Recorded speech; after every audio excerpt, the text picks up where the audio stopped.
Hello my little learners, you can call me Lovegood, and I hope you enjoyed this video. Here are just a few things before we get started.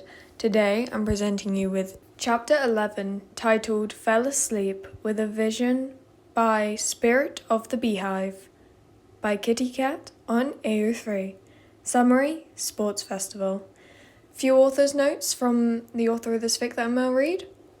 This story does move faster than my other if you're keeping up with both. I'm honestly not sure of where I want to take it, so when I have some time from work and school, I'll probably draft a plan. And we are halfway through this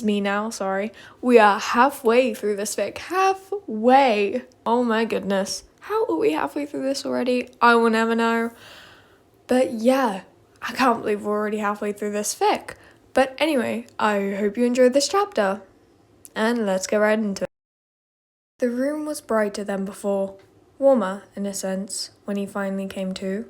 People were talking nearby, but he couldn't hear what they were saying. Everything felt wrong, foreign. He reached up to scratch the itch that covered his body before quickly pulling his hand down and floating up off the floor. He couldn't itch. There were people in the room he had never seen before, new decor and flowers than when Eraserhead was there. He shut his eyes and wheeled the ropes up, only two appearing. How long was he out for? He grabbed the closest one, espresso filling his nose as he pulled. He stumbled forward, off balance, unlike normal, scanning the area. Eraserhead was beside him, still bandaged up from head to toe, his arms held in slings over his chest. Present Mike sat beside him, mouth moving, though Izuku still couldn't hear anything. He looked down through the large window, gasping when he saw people fighting on the field below.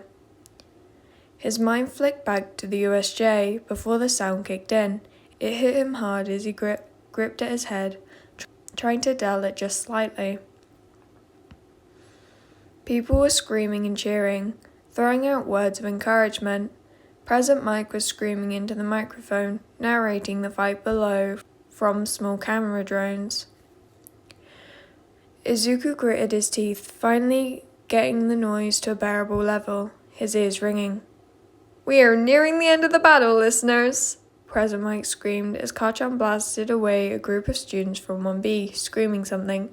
"Looks like our first place winner, Bakugo Katsuki, does not want to lose the title," he screamed, and Izuku's gaze drifted. Eraserhead. He was supposed to protect Eraserhead, and now here he was, covered in bandages and unable to use his quirk. Izuku fought back tears, shaking his head. No, they were pointless. "Do not underestimate Class 1B, Eraserhead said hoarsely, and Izuku let out a pained chuckle after hearing his voice. He didn't worry about Kachan winning or not, he was strong, but Eraserhead was okay. Nothing had happened. Izuku screamed, pulling his hand away from his neck as he caught himself scratching again. Taking deep breaths, he needed to ignore it. "Cannot Villain Magnet class defeat the counterparts?" Present Mike yelled dramatically, and Izuku flinched. Eraserhead sighed, shaking his head. "This is not a Class V class, it's a show of strength." He sounded irritated to even be here. He was okay. Present Mike laughed, slapping Eraserhead on the back, who flinched. Present Mike pulled his hand away, looking shocked. "Sorry," he muttered quietly, and Eraserhead nodded. "We are down to our final seconds here," Present Mike yelled into the mic again, before setting it down, giving another apologetic look to Eraserhead. Eraserhead shrugged, leaning forward into the mic.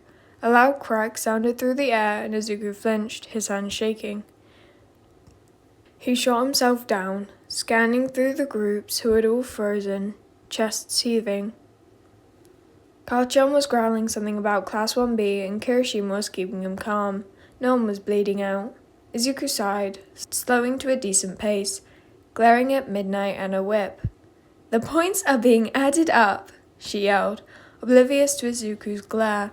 Present Mike relayed her words, and the crowds erupted in cheering. A festival designed to gawk at children displaying their strength like animals. If Izuku was alive, he knows he would have been excited, but he had seen too many people get taken down because knowledge of their weaknesses was everywhere. People the detective looked after. We will now take a brief recess to prepare for our final, President Mike exclaimed, mic crackling. Izuku flitted between the groups, scanning each one as they were all filing out. Some looked more defeated than others, but Izuku was just glad they were all okay. Kachan had survived the USJ, along with all the others. They were all okay, no thanks to him. Anyone could have stopped Shigaraki. He had just made it worse for them all. Now they couldn't find Shigaraki, all because he decided to step in. "Hey, Baka bro," Kirishima said, punching Kachan in the shoulder. Izuku flinched slightly, but floated alongside quietly. "You ready to lose to me?" He laughed, slinging an arm over him. Kachan scoffed, pushing Kirishima away. Izuku grinned when the boy didn't stumble at all, simply sticking by Kachan's side, like he needed. "You're going to get your ass whooped," Kachan declared, and Kirishima laughed, pulling him forward. "Let's go get some food," he said, and Kachan groaned. "I'll catch up with you later," Kachan muttered, pushing him off. Kirishima beamed, laughing. "Looks like you're finally warming up to me, man." "Like hell," Kachan screamed, his hands popping dangerously.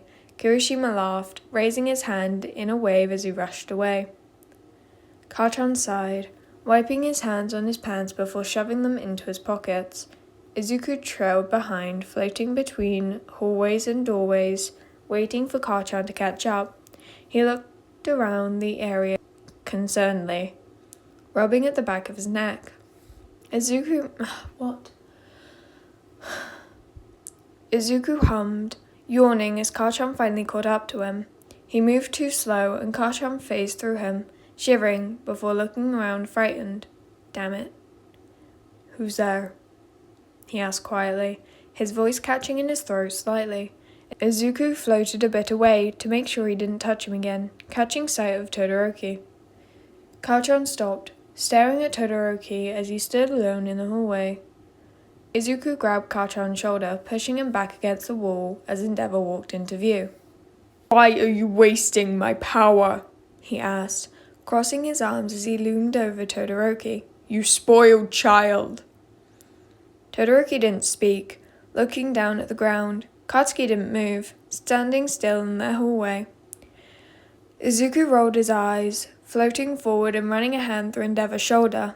He could feel the slight warmth of the quirked fire as Endeavor shivered, adjusting his feet. Todoroki stared at his dad, smiling slightly. "Use your power, Shoto," he yelled, as Izuku giggled, activating Eraser's quirk for just a second. He flamed out and sputtered, the flames returning just as quickly as they disappeared.